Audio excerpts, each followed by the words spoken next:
नमस्कार दर्शकों, बहुत बहुत स्वागत है आप सभी का इंडिया न्यूज के इस खास बुलेटिन में। बड़ी और ताज़ा खबरों के साथ मैं हूं लीचवी रॉय और इस प्रोग्राम में बात करेंगे मौसम को लेकर। यहां पर बारिश के अलर्ट को लेकर बात की जाएगी, आंधी तूफान को लेकर बात की जाएगी। आपको बता दें, यूपी के लिए 48 घंटे काफी अहम रहने वाले हैं। 53 जिलों में 53 डिस्ट्रिक्ट्स में जोरदार बारिश का अलर्ट है। बलिया, देवरिया, बस्ती में बारिश का अलर्ट है। गोरखपुर, संत कबीर नगर, कुशीनगर, महाराजगंज में बारिश हो सकती है। गरज चमक के साथ यहां पर बारिश हो सकती है। झोंकेदार हवाओं के साथ यहां बारिश हो सकती है। अलर्ट जारी है। बिजनौर, मुरादाबाद, रामपुर में ऑरेंज अलर्ट है। बलिया, देवरिया, बस्ती में भी ऑरेंज अलर्ट है। किन जिलों में बारिश और बिजली का अलर्ट है आपको बता दें। सिद्धार्थनगर, गोंडा, बलरामपुर, श्रावस्ती, बहराइच, लखीमपुर खीरी, बरेली, सहारनपुर, बिजनौर, मुरादाबाद, रामपुर, पीलीभीत, प्रयागराज, प्रतापगढ़, सोनभद्र, मिर्जापुर, चंदौली, वाराणसी, जौनपुर, गाजीपुर, बस्ती, कुशीनगर, महाराजगंज, संत कबीर नगर, हमीरपुर, महोबा, झांसी, इन सारे डिस्ट्रिक्ट्स में यहां पर अलर्ट जारी है। आईएमडी की तरफ से ये अलर्ट्स हैं। 53 ऐसे डिस्ट्रिक्ट्स, 53 ऐसे जिले जहां पर मौसम विभाग का ऑरेंज अलर्ट लगा दिया गया है। बारिश को लेकर आने वाले 48 घंटे काफी अहम होने वाले हैं। 53 डिस्ट्रिक्ट्स, 53 जिले जहां पर ऑरेंज अलर्ट लगा दिया गया है। आपके सामने टीवी स्क्रीन पर बार बार डिस्ट्रिक्ट्स के नेम फ्लैश हो रहे हैं। उत्तर प्रदेश का ये जो मौसम है आपको बता दें, 53 डिस्ट्रिक्ट्स ऐसे जहां पर ऑरेंज अलर्ट लगा दिया गया है।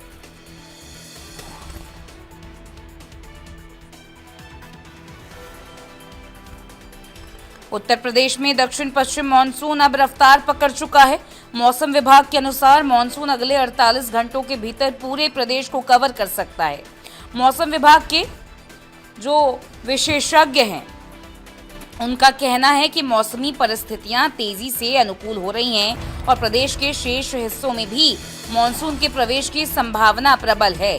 प्रदेश में बारिश के क्रम में 23 जून को पश्चिमी यूपी में अनेक स्थान पर और पूर्वी यूपी में कुछ जगहों पर, कुछ स्थानों पर बारिश होने की संभावना है और इस दौरान कई जिलों में भारी बारिश होने का अलर्ट भी है।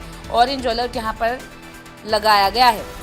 टीवी स्क्रीन पर लगातार आपको इन डिस्ट्रिक्ट्स के नेम यानी कि जिला के नामों का जो सूची है वो फ्लैश की जा रही है। कौन से जिलों में ऑरेंज अलर्ट लगाए गए हैं, किसमें भारी बारिश हो सकती है, उन सारे जिलों के नाम आपके सामने टीवी स्क्रीन पर फ्लैश हो रहे हैं। सोमवार को यानी कि आज प्रदेश के दोनों हिस्सों में बादल गरजने व बिजली चमकने के साथ ही कहीं कहीं पर भारी बारिश हो सकती है।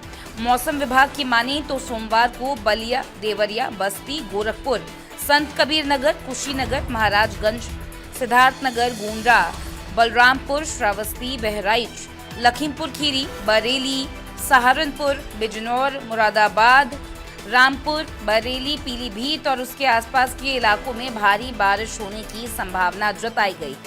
साथ ही आपको बताते चलें कि प्रयागराज, प्रतापगढ़, सोनभद्र, मिर्जापुर, चंदौली, वाराणसी, संत रविदास नगर, जौनपुर, गाजीपुर, बस्ती, कुशीनगर और महाराजगंज में बादल गरजने व बिजली चमकने की संभावना यहां पर जताई गई है।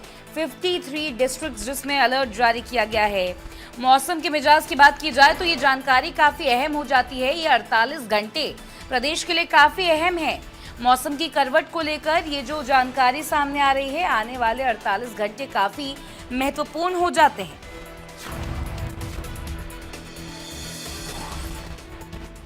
गोरखपुर, संत कबीर नगर, हमीरपुर, महोबा, झांसी, ललितपुर और उसके आसपास के जो इलाके हैं वहां पर बादल गरजने व बिजली चमकने की संभावना है। प्रदेश के तापमान की बात करें तो अगले 5 दिनों के दौरान अधिकतम और न्यूनतम तापमान में कोई भी बड़ा परिवर्तन होने की संभावना नहीं है। मौसम एक्सपर्ट्स जो हैं उनका ऐसा कहना है, उन्होंने ये जानकारी दी है कि मानसून ने 18 जून को सामान्य तिथि के अनुसार सोनभद्र से प्रदेश में प्रवेश किया था। हमारे साथ मौसम के मिजाज की जानकारी देने के लिए हमारे दो सहयोगी जुड़ गए हैं, अविनाश और अजय। सबसे पहले अविनाश का रुख करेंगे। अविनाश, यहाँ पर जिस तरीके से बताया जा रहा है कि मौसम का ये जो मिजाज है लगातार ये जो बदलता जा रहा था, लेकिन अब श्योरिटी के साथ यहाँ पर मानसून दस्तक दे चुका है। ऑरेंज अलर्ट 53 डिस्ट्रिक्ट यानी 53 जिलों में ऑरेंज अलर्ट बारिश को लेकर लगाया गया है। क्या कुछ हाल आप देख पा रहे हैं? जी डेफिनेटली सोनभद्र के रास्ते मौसम ने करवट ली है। मतलब मानसून आ चुका है, मानसून ने एंट्री की है। ऐसे में 53 ऐसे जिले हैं पूरे उत्तर प्रदेश में जहां पे बारिश की आशंका जताई जा रही है। हालांकि कुछ बारिश लगातार जब से मानसून ने एंट्री ली है उससे पहले प्री मानसून से ही हो रही है। अगर हम बात करते हैं चंदौली की, तो चंदौली में भी बारिश हो रही है, लगातार हो रही है। 2 दिन से भी बारिश बंद है, लेकिन हालांकि आज चंदौली में भी आसार है और पूर्वांचल के 19 ऐसे जिले हैं जहां पे बारिश के साथ साथ वज्रपात के आसार है। ऐसे में लोगों को सतर्क रहने की जरूरत है, क्योंकि अगर बात करें चंदौली की, तो यहाँ पहले ही इस मानसून सीजन में 3 जिंदगियां वज्रपात ने ले ली है। तो ऐसे में लोगों को सतर्क रहने की जरूरत है। जैसे ही बारिश जैसा मौसम बनता है या फिर बादल गरजते हैं, तो ऐसे में लोगों को पेड़ के नीचे खुले में नहीं रहना चाहिए और कोशिश करें कि ऐसी जगह पे रहे जहां घर में रहें, छाया पेड़ की छाया में तो डेफिनेटली अवॉइड करें उसको, या फिर कहीं ऐसी जगह पे रहे जहां से इसका वज्रपात के चपेट में ना आए। तो एडवाइजरी भी जारी की गई है जिला प्रशासन की तरफ से। साथ ही साथ लोगों को सतर्क रहने की जरूरत है, क्योंकि चंदौली में वज्रपात के आसार हैं और मौसम के वैज्ञानिकों की जो है IMD का जो अलर्ट है उसमें चंदौली ऐसा जिला है जहाँ पे वज्रपात है। 19 ऐसे जिले हैं जिसमें चंदौली भी शामिल है। ऐसे में चंदौली के लोगों को सतर्क रहने की जरूरत है। हालांकि बारिश से किसानों के लिए फायदा है। किसानों की धान की जो नर्सरी है वो जल्दी तैयार होगी, धान की रोपाई भी कर लेंगे। कई सारे किसान जिन्होंने पहले नर्सरी डाली थी वो धान की रोपाई भी शुरू कर चुके हैं। तो ऐसे में चंदौली के लिए डेफिनेटली फायदा है, क्योंकि चंदौली को धान का कटोरा कहा जाता है और यहाँ पे चावल की खेती बहुत होती है। बहुत सारे एरियाज में लोग खेती करते हैं, तो किसानों के लिए फायदा है। हालांकि सतर्क रहने की जरूरत है ऐसे केसेस में जब वज्रपात होता है। जी अविनाश, यहाँ पर अजय का भी रुख करेंगे। हमारे साथ लखीमपुर खीरी से बने हुए हैं। अजय, यहाँ पर जिस तरीके से मौसम विभाग ने ऑरेंज अलर्ट लगा दिया है, 53 ऐसे डिस्ट्रिक्ट जहाँ पर ज़्यादा बारिश होने वाली है, यानी कि भारी बारिश की संभावना जताई जा रही है। 18 जून को ये शुरू हुआ मानसून का ये पूरा दौर और इस वक्त जो है अलर्ट यहाँ पर लगाया जा रहा है। कितना तैयार है ग्राउंड लेवल पर प्रदेश? जी देखिए, आपको बता दें कि जिस तरीके से मौसम विभाग ने आज 18 जून, आज 22 जून, 23 जून को अलर्ट जारी किया है, उसको लेकर के लगातार यहाँ पर जिला प्रशासन भी कहीं ना कहीं मौसम विभाग के अनुसार वो यहाँ पर अपना जो अलर्ट जारी किया है, किसी भी तरीके से कोई लोग भी कहीं बाहर अगर जाए तो सतर्कता से जाए। हालांकि बात करें मौसम की, तो मौसम अभी भी जो बारिश का मौसम बना हुआ है, कहीं ना कहीं अभी देर रात बारिश से शुरू हुई थी और सुबह तक बारिश हुई है, जिसके चलते रुक रुक के जरूर बारिश हो रही है, लेकिन मौसम में परिवर्तन जरूर देखा जा रहा है। जहां भीषण गर्मी हो रही थी उससे लोगों को राहत जरूर मिली है। लेकिन बात करी जाए किसानों की, तो किसानों को इस बारिश से कुछ फायदा भी है और कुछ नुकसान भी है, क्योंकि गेहूं के जो धान की रोपाई है उससे उनको कहीं ना कहीं नुकसान हो सकता है और गन्ने के जो किसान है उनको कहीं ना कहीं फायदा भी है। हालांकि जो मौसम विभाग है उसके अनुसार जो जिला प्रशासन है जिस तरीके से अलर्ट जारी किया है कि आंधी और बिजली कड़कने से और बारिश होने से लोगों को कहीं ना कहीं नुकसान भी हो सकता है। कुछ लोग ऐसे होते हैं जो बाहर निकलते हैं और बिजली का जब कड़कती है तो उसका शिकार हो जाते हैं। इसको लेकर के प्रशासन जो है लगातार यहाँ पर अलर्ट बना हुआ है। सभी तहसीलों के SDM को भी अलर्ट किए हैं कि किसी तरीके से जनहानि या किसी तरीके से उस तरीके से नुकसान न हो सके। हालांकि अब जो मानसून शुरुआत हुई है इससे कहीं ना कहीं लखीमपुर खीरी में बाढ़ का भी खतरा मंडराने लगा है। इस तरीके से आज देखा जा सकता है कि हर वर्ष बाढ़ लखीमपुर में एक काफी क्षेत्र प्रभावित होते हैं, जिसमें 5 तहसीलें ऐसी हैं जिनमें बाढ़ का खतरा लगातार मंडराने लगता है और इसको रोकने के लिए प्रशासन हर तरीके से तैयारी करता है। लेकिन जब मानसून सत्र आता है तो उनकी जो परियोजनाएं होती हैं या फिर उनके जो काम होते हैं वो कहीं ना कहीं धराशायी हो जाते हैं और बह जाते हैं। लेकिन इसको लेकर के जो बाढ़ पीड़ित किसान होते हैं या बाढ़ पीड़ित लोग होते हैं जो उनको काफी नुकसान होता है और उनको जो पहुंचाने वाली जो राशि या उनकी मदद होती है वो उन लोगों तक नहीं पहुंच पाती है। हालांकि अब इस बार देखना यह होगा कि आखिर बाढ़ को लेकर के प्रशासन या सिंचाई विभाग या सरकार ने किस तरीके से तैयारियां पूरी की हैं। लेकिन बताया जाता है जिस तरीके से पलिया तहसील में भी 22 करोड़ रुपए का चैनलाइजेशन का कार्य जो मुख्यमंत्री योगी आदित्यनाथ ने उसका उद्घाटन किया था, वो परियोजना पूरी होनी थी, जिसको लेकर के अभी तक वह पूरी नहीं हो सकी है। बताया जाता है कि जो बाढ़ का पानी है वो नदी में आ चुका है। अब किस तरीके से इसको देखा जाए कि यह आखिर चैनलाइजेशन का काम जो हो रहा है यह क्या बाढ़ पीड़ितों के लिए लाभदायक होगा। हालांकि बताया जा रहा है कि बाढ़ जो आती है वो चैनलाइजेशन के कार्य जो हो रहे हैं इससे कहीं ना कहीं बाढ़ पीड़ितों को लाभ मिलेगा। अब देखने वाली बात यह होगी कि मानसून सत्र स्टार्ट हो गया है, अब किस तरीके से इन लोगों को बाढ़ पीड़ितों से राहत मिलेगी। जी अजय, हमारे साथी अनुराग भी जुड़ गए हैं गोंडा से। अनुराग, यहाँ पर जिस तरीके से जानकारी मिल रही है, जो 53 जिलों का नाम यहाँ पर सामने आ रहा है जिनमें ऑरेंज अलर्ट लगा है भारी बारिश को लेकर, वज्रपात को लेकर, इसमें गोंडा का भी नाम शामिल है। क्या कुछ तैयारियां हैं, क्या कुछ आप देख पा रहे हैं, क्योंकि मानसून ने दस्तक दे दी है, भारी बारिश होने वाली है, प्रशासन की तरफ से क्या कुछ कदम उठाए गए हैं तैयारी को लेकर बारिश के दौर को?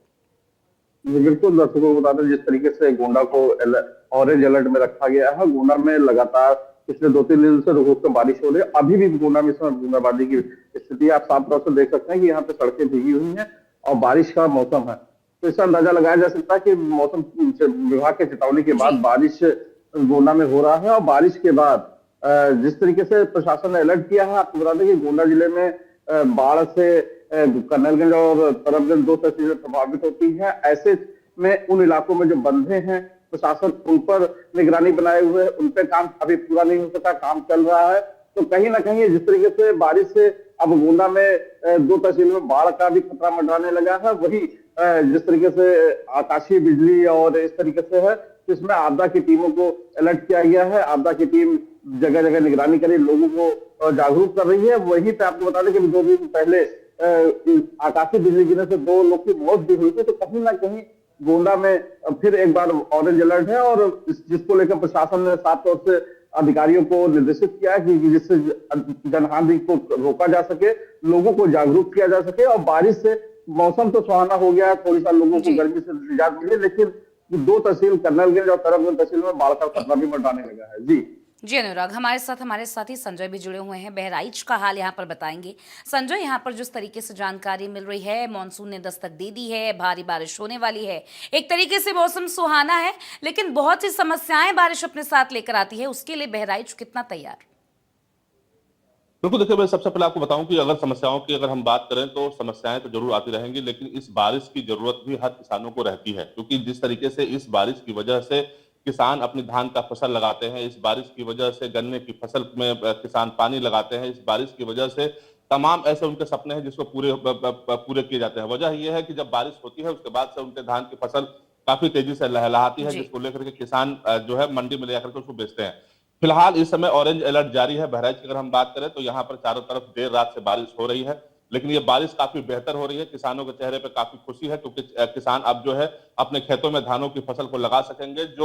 जो गन्ने की फसल उनकी जो सूख रही थी, उस गन्ने की फसल अब काफी अच्छे तरीके से लहलहा सकेगी, क्योंकि यही वजह है कि मानसून जब आता है तो काफी किसानों का इंतजार रहता है, जिससे काफी पेड़ पौधों को पानी अच्छे तरीके से मिल पाता है। जिस तरीके से पौधरोपण होता है उनको भी पानी अच्छे तरीके से मिल पाता है। ये इस पूरे मौसम का इंतजार किसानों को रहता है। हालांकि दूसरी तरफ अगर हम बात करें तो जब अधिक पानी होता है तो बाढ़ का भी खतरा रहता है, अधिक पानी होता है तो जीव जंतुओं का भी खतरा रहता है, लेकिन उसके लिए प्रशासन पूरी तरीके से तैयारी में रहता है। और बहराइच में अगर हम बात करें तो बहराइच की 5 तहसीलें हमेशा बाढ़ से प्रभावित होती रहती हैं, जिसको लेकर के पहले से ही तैयारियां पूरी कर ली गई है। अगर हम बात करें नानपारा की, चाहे मिहिपरवा की या कैसरगंज की और महसी की, 4 तहसीलें ऐसी हैं जहां पर हमेशा हर वर्ष बाढ़ की त्रासदी आती है। हालांकि इस बार सिंचाई विभाग लगातार पूरी तरीके से प्रयास करके कई नोज और कई जगहों पर बंधे बना करके उसको रोकने का प्रयास जरूर किया है, लेकिन देखना यह होगा कि क्या अधिकतम बाढ़ को देखते हुए क्या वो जो पर्याप्त उपयुक्त किए गए हैं वो उपयुक्त होता है या नहीं होता है। लेकिन फिलहाल अगर हम बात करें बारिश की तो इसमें बारिश इस समय जारी है, लगातार रुक रुक करके बारिश हो रही है। हालांकि किसान काफी खुश है, लेकिन दूसरी तरफ अगर देखा जाए तो प्रशासन पूरी तरीके से तैयारियों में जुटा हुआ है। जगह जगह जहां पर भी अगर बाढ़ का पानी अगर रुकता है तो उसको तत्काल निकालने के लिए भी प्रशासन की पूरी तैयारी है, चाहे नगर पालिका हो या नगर पंचायत हो, वहां पर भी पूरी तरीके से तैयारी देखी जा रही है। जी जी संजय, यहाँ पर अविनाश आपसे बात करेंगे। जिस तरीके से यहाँ पर हर कोई बता रहा है कि किसान भी खुश हैं, आम जनता के लिए भी जो तापमान में गिरावट आई है, जो हीट वेव से छुटकारा मिला है, जो राहत लू से यहाँ पर मिली है, सबके लिए काफ़ी खुशी के ये जो मौसम जो है ये काफ़ी खुशी का है। आने वाले ये जो कुछ 1-2 महीने हैं जिसमें बारिश होगी, काफ़ी खुशी का होगा। लेकिन इस बात को यहाँ पर नज़रअंदाज नहीं किया जा सकता कि जब बारिश का मौसम आता है, जब बारिश का दौर शुरू होता है, तो one part of the city तो हमेशा खुश ही रहता है, उनके लिए मौसम सुहाना है। लेकिन एक तरफ जो है जल भराव की समस्याएं होने लग जाती हैं, विद्युत व्यवस्था चरमरा जाती है, लोगों को उसका भी परेशानी का सामना करना पड़ता है। ऐसे में योगी सरकार जिस तरीके से लगातार बैठकें करती आ रही है कि किसी को किसी भी तरीके की समस्या का सामना ना करना पड़े, धरातल की अगर बात की जाए, ग्राउंड लेवल की अगर बात की जाए, तो क्या तैयारी है? क्या सही में कुछ काम किया गया है या फिर 2-4 दिन की बारिश के बाद कोई पोल खुलती हुई नजर आएगी? चंदौली में क्या हाल? जी डेफिनेट, चंदौली की अगर बात करें तो चंदौली की शुरुआत के बारिश के बाद ही यहाँ पे नाले चौक हो गए थे बारिश के बाद, और यहाँ पे कई सारी जल भराव, कई जगह पे वाटर लॉगिंग की समस्या देखने को मिली थी। हालांकि प्रशासन ने इसका संज्ञान लिया, जिलाधिकारी ने संज्ञान लिया और बनारस से बड़ी बड़ी जो मशीनें उसको मंगवाई गई और मंगवा के नाले को साफ किया गया। हालांकि अभी तक आधा जो पार्ट है, 50% पार्ट है, वहां से आप सफाई हो चुकी है, अभी बाकी जगह सफाई जारी है। अब देखना यह होगा कि बारिश जैसे जैसे बढ़ती है, ऐसे में सफाई नाले की सफाई कितनी हो पाती है, क्या वाटर लॉगिंग को रोका जा सकता है। हालांकि कोशिश है कि वाटर लॉगिंग को रोका जा सके, जहां तक जल भराव है उसको वहां पे साफ सफाई की गई है, नालों की सफाई की गई, जो नाले चौक हो चुके थे उनकी सफाई की गई। लेकिन चंदौली की अगर बात करते हैं, यहाँ पे महत्वपूर्ण जो स्थान है वहां पे वाटर लॉगिंग की समस्या देखने को मिलती है। चाहे हम जिला अस्पताल की बात कर लें, चाहे हम बात करें पुलिस लाइन की, थानों की, वहां पे भी वाटर लॉगिंग की समस्या देखने को मिलती है। तो हालांकि इसके लिए व्यवस्था की जा रही है, क्योंकि ये जो संस्थान है, ये जो ऑफिसेस है, ये रोड साइड से नीचे हैं। ऐसे में यहाँ पे समस्या बनी ही रहती है। इसके लिए यहाँ पे पंप सेट वगैरह लगाए गए हैं, जिससे कि यहाँ से पानी निकाला जा सके। जी जी अविनाश, अजय यहाँ पर जिस तरीके से अविनाश भी बता रहे हैं कि वाटर लॉगिंग जैसी सिचुएशन बनती नजर आ रही है, 4 ही दिन हुए हैं बारिश होते हुए और ऐसे में ये सारी दिक्कतों का सामना भी लोगों को करना पड़ रहा है। यहाँ पर लखीमपुर खीरी में जिस तरीके से आपने भी पहले बताया कि बाढ़ जैसी सिचुएशन हर मानसून में बन जाती है, तो क्या पहले से कितनी तैयारियां की गई हैं? क्योंकि जब सरकार की बात करते हैं तो बजट तो मंजूर कर दिया जाता है, साफ सफाई को लेकर, ड्रेनेज ब्लॉकिंग को लेकर जितने भी काम किए जाते हैं उसके लिए बजट तो पेश कर दिया जाता है। आगे का काम जो है धरातल पर कितना पहुंच पाता है, ये बड़ा सवाल है। जी देखिए, आपको बता दें कि जिस तरीके से सरकार जो है बाढ़ पीड़ितों के लिए हो, चाहे वह मानसून में के समय जो साफ सफाई की व्यवस्था की बात करी जाए, उसके लिए बजट तो पर्याप्त वहां से आता है। हालांकि यहाँ के जो लोकल अधिकारी होते हैं, जो जिले के अधिकारी होते हैं, उनकी कहीं ना कहीं लापरवाही भी सामने नजर आती है।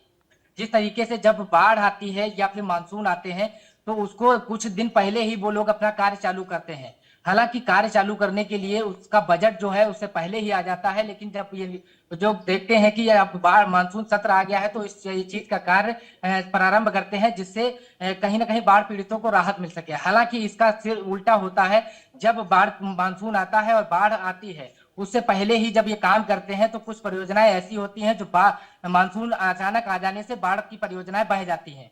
वो बह जाने के कारण बाढ़ पीड़ितों को हर वर्ष इसी बाढ़ का सामना करना पड़ता है।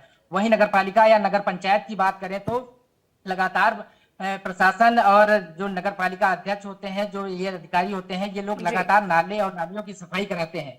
लेकिन जिस तरीके से देखा जाता है कि आखिर कहीं ना कहीं अधिकारियों के काम में लापरवाही देखी जाती है, तो जब मानसून सत्र आता है तो इनकी कहीं ना कहीं पोल खुलती नजर आती है। अभी कुछ 2 दिन ही बारिश को हुए हैं, जिस तरीके से कई मोहल्ले ऐसे हैं, कई वार्ड ऐसे हैं जिनमें लगातार बारिश का पानी भर जाता है और नालियां चौक हो जाती हैं, जिसको लेकर के साफ सफाई पर भी सवाल उठते हैं। हालांकि जो बिजली व्यवस्था है, जैसे ही हल्की फुल्की बारिश होती है, बिजली व्यवस्था चरमरा जाती है। बिजली व्यवस्था की एक बड़ी लापरवाही यहाँ जो अधिकारी है उनकी है। जो ग्रामीण क्षेत्र है उनमें जब बारिश होती है या आंधी आती है तो इसमें बिजली की व्यवस्था चरमरा जाती है, जिससे वो महीनों हफ्तों 15 दिन के लिए वहां ट्रांसफार्मर नहीं बदले जाते हैं। ग्रामीण जो है लगातार इस चीज के लिए अधिकारियों से वार्ता करते हैं, लेकिन उनका फोन नहीं उठता है। जब जिला अधिकारी से शिकायत की जाती है तो अधिकारियों का जवाब आता है कि सर वो वहां पर काम किया जा रहा है, लेकिन इसकी एक बड़ी जिम्मेदारी अधिकारियों पर तय होती है। जब सरकार बजट अपना पहले ही अलॉट कर देती है तो आखिर जो काम किए जाने हैं उन कामों को पहले ही क्यों नहीं पूरा कर लिया जाता है। काम जब पूरे किए जाते हैं बीच में ही धराशायी हो जाते हैं, उनका काम पूरा ही नहीं हो पाता है और अचानक से मानसून सत्र आते हैं और जो काम होते हैं उनको वो धराशायी हो जाते हैं। जी अजय, यहाँ पर अनुराग जिस तरीके से यहाँ पर अजय और अविनाश भी बोलते हुए नजर आए हैं कि क्या कुछ पोल यहाँ पर खुलती नजर आ रही है जैसे ही बारिश का मौसम बस शुरू ही हुआ है। यहाँ पर बजट भी पेश कर दिया गया, लेकिन उसके बावजूद भी कई बार ऐसा होता है कि योगी सरकार अपनी तरफ से नीतियां तो चालू करती है, यहाँ पर पैसे भी आगे दिए जाते हैं, लेकिन जो वर्क लाइन है, जो वर्क हायरार्की है, उसमें कुछ अधिकारियों की लापरवाही से आम जनता को समस्या का सामना करना पड़ता है। गोंडा में अगर रियलिटी चेक अगर आप देंगे तो क्या आप ग्राउंड लेवल पर देख पा रहे हैं कितनी तैयारियां हैं और किस तरीके से यहां पर लोगों को समस्याओं का सामना करना पड़ रहा है, अगर तो किस तरीके के समाधान की यहां पर तैयारी है? जी बिल्कुल, हम बता दें जैसे जैसे योगी सरकार बारिश से पहले उन्होंने बजट भी जारी कर दिया, नालों की सफाई और जो भी इलाकों में बारिश भरते हैं उन जगहों पर नाले की सफाई के लिए उन्होंने साफ तौर से कहा है कि बजट जारी किया। लेकिन उसके बाद भी गोंडा में जगह जगह पानी भरे हुए इंटरलॉकिंग है।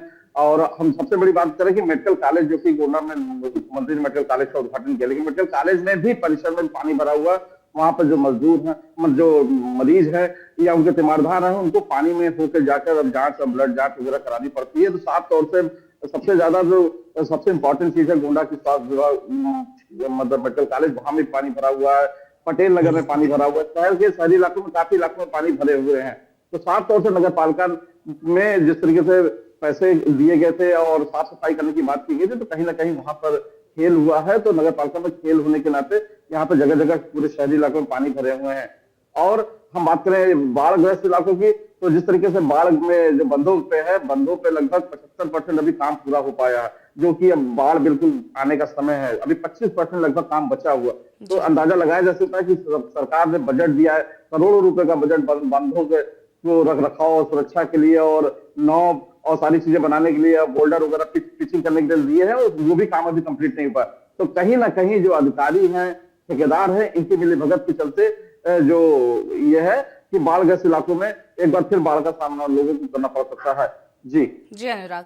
संजय, यहाँ पर हर कोई ग्राउंड लेवल रियलिटी चेक की बात कर रहा है, लेकिन एक बड़ा सवाल तो स्वास्थ्य विभाग को लेकर भी यहाँ पर सामने आता है, क्योंकि जिस तरीके से मौसम में तब्दीली आ रही है, लोगों में वायरल फीवर जैसी बहुत सारी दिक्कतें ऐसी होंगी जो सामना करना पड़ेगा उसका। लेकिन ये दौर ऐसा है जब कोविड के पेशेंट्स भी सामने आ रहे हैं, यानी कि हेल्थ सेक्टर के लिए एक दोहरी चुनौती, एक डबल चैलेंज की तरह ये मौसम का जो यू टर्न है वो सामने आ रहा है। क्या स्वास्थ्य विभाग अलर्ट मोड पे काम कर रहा है? क्या स्वास्थ्य विभाग तैयार है कि हर तरीके से इन चीजों को संभाला जा सके?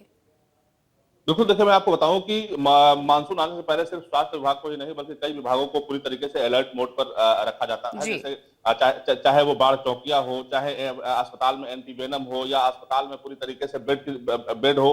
क्योंकि वजह यह है कि जैसे ही मानसून आता है, मानसून आने के बाद कई बीमारियों को लेकर के आता है, चाहे वो जीव जंतुओं को निकलने के बाद लोगों को उसका काटने का खतरा रहता है, या बाढ़ अधिक होने को जीव जंतु निकलते हैं, तो कहीं न कहीं सर्पदंश और बिच्छूदंश की तमाम ऐसी घटनाएं सामने आती हैं। इसको लेकर के अस्पतालों को साफ तौर पर पहले से ही दिशा निर्देश दिया जाता है कि आप पूरी तरीके से मुस्तैद रहें। हालांकि इस बार कोविड जैसी बीमारी भी इस बार लगातार। जी संजय, अविनाश, अजय, अनुराग, आपका बहुत शुक्रिया तमाम जानकारी के लिए और इस पूरी बातचीत के लिए। मौसम के मिजाज को लेकर आपने सारी जानकारी यहाँ दी। आगे यहाँ पर एक बात तो साफ है कि अगले आने वाले जो 48 घंटे हैं वो पूरे प्रदेश के लिए काफ़ी अहम है, क्योंकि मौसम का ये जो यू टर्न है ये 53 जिलों के लिए काफ़ी अहम रहने वाला है। भारी बारिश हो सकती है, वज्रपात हो सकता है और झोंकेदार हवाओं के साथ ये बारिश होगी। इन्हीं खबरों के साथ और इन्हीं खास रिपोर्ट्स के साथ फिलहाल के लिए इस बुलेटिन में बस इतना ही। मुझे दीजिए इजाजत और आप बने रहिए इंडिया न्यूज के साथ प्रदेश की हर बड़ी खबर के लिए। नमस्कार।